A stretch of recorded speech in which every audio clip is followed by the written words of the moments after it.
7. 윤리적인 것. 윤리적인 것은 중도의 단계다. 말하자면 통과점이다. 윤리적 인간은 아직 완전한 위대성에는 도달하고 있지 않다. 그는 단독자에서는 멀다. 그러나 이미 그는 순간에 탐닉할 놈은 아니다. 윤리적 인간은 질서다.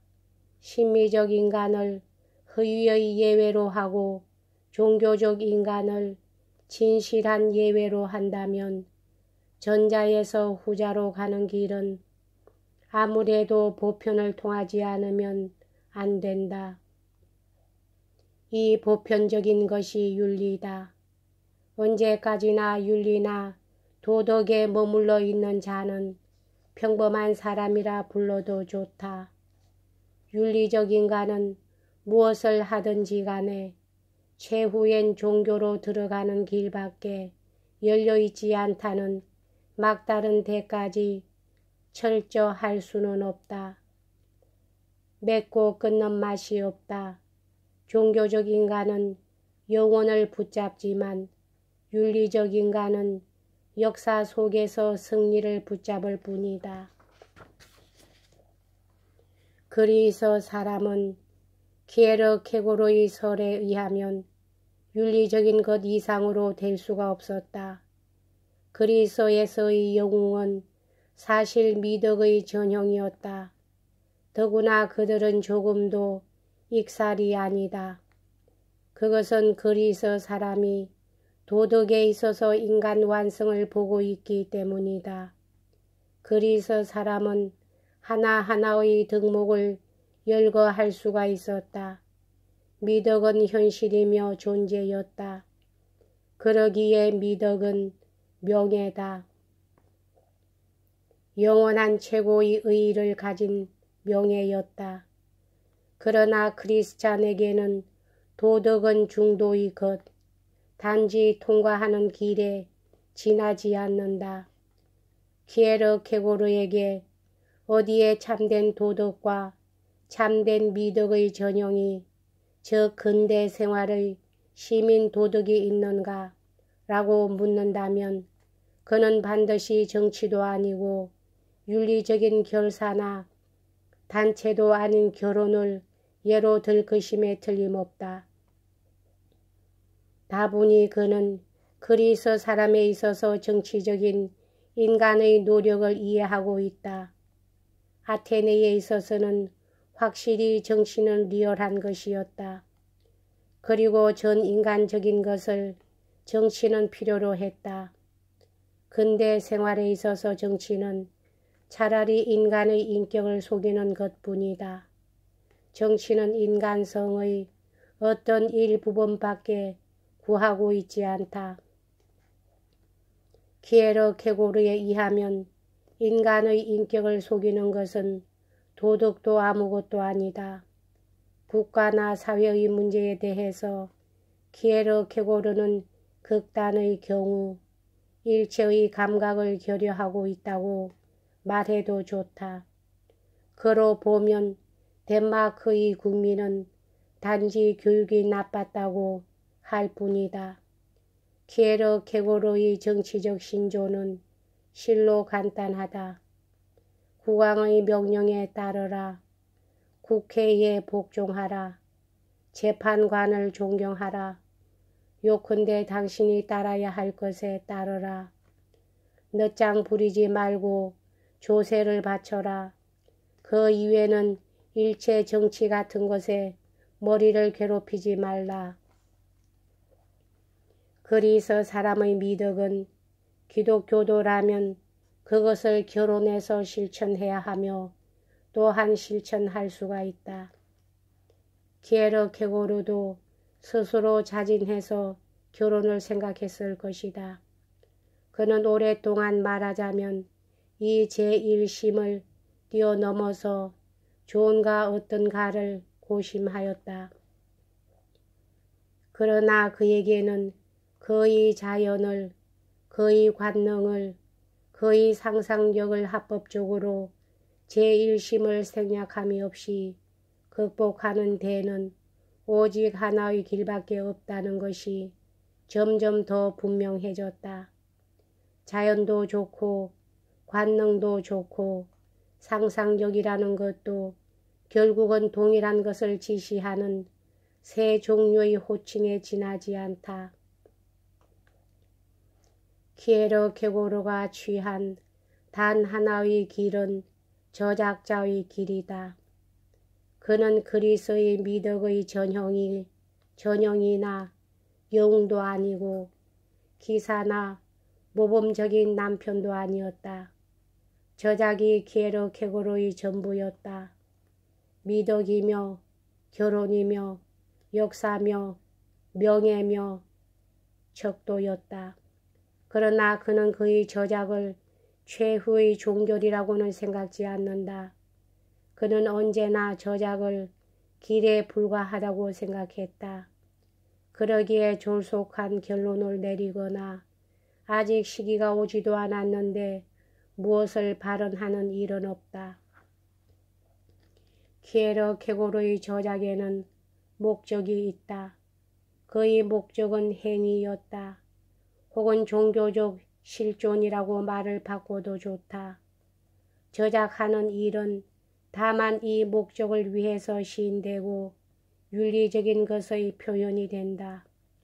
그렇지 않다면 저작은 키에르케고르를 심미적인 것으로 유혹할 뿐이기 때문이다. 그의 저작은 정신의 내부에서 연출되는 드라마였다. 그는 저작을 얼마든지 갖추어서 독자의 관심을 끌려 하지 않는다. 키에르케고르가 저작하는 것은 햄릿이 연극 속에서 연극을 공연하듯이 최후로는 행위하기 위해서다. 최후에는 용서가 없는 심판을 하기 위하여서다. 이와 같은 의미에 있어서 키에르케고르의 작품은 훌륭하게 조립된 자기 발전의 드라마였다. 제1막에는 반성, 절망 등 이미 온갖 것을 누린 노인이 있고 최후의 막에는 행위와 무심한 아이가 있다. 벌써 외모만을 보더라도 그의 저작은 이와 같은 드라마적 성장을 선명하게 나타내고 있다. 왜냐하면 그는 심미적인 저작, 윤리적인 저작, 종교적, 심리적인 저작, 이것이냐 저것이냐, 인생 행로의 여러 단계, 불안의 개념, 두려움과 떨림, 비학문적인 후서 등을 모두 필명으로 발표하고 건덕적 강화나 기독교계 공격의 팜플렛, 그가 자기를 청산하고 새로이 있는 그대로 자기가 체험한 것을 말하는 저작을 자기 자신의 본명으로 발표하고 있기 때문이다. 한편 심미적 인간에 대응하는 객관적인 것이 디머니시한 사람인 것처럼 윤리적 인간에 대응하는 것은 말하자면 영웅이나 천재다. 천재나 영웅도 인간적인 것의 완성이라 말하기 힘들다. 키에르케고르는 여기서는 낭만파의 사고방식과 대립했다. 왜냐하면 낭만파는 절대적인 것을 인간적으로, 지적으로 처리하고 해결하기 위해서 하나님을 예술적인 천재, 그리스도의 사도들을 비극적 영웅으로 만들어 버렸기 때문이다. 키에르케고르는 낭만파나 그와 동류의 사고방식을 그리스도 교적 체험에 의해서 기초를 닦았다. 또한 그런 생각을 고대 그리스의 시인인 동형론에 불과하다고 생각했다. 이와 같은 그리스와 기독교도와의 매개는 그로 보아 참을 수 없는 일이었다.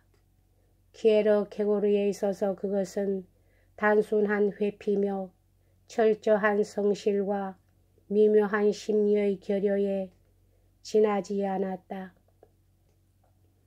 천재도 영웅도 요컨대 아직도 필연성에 묶여 있다.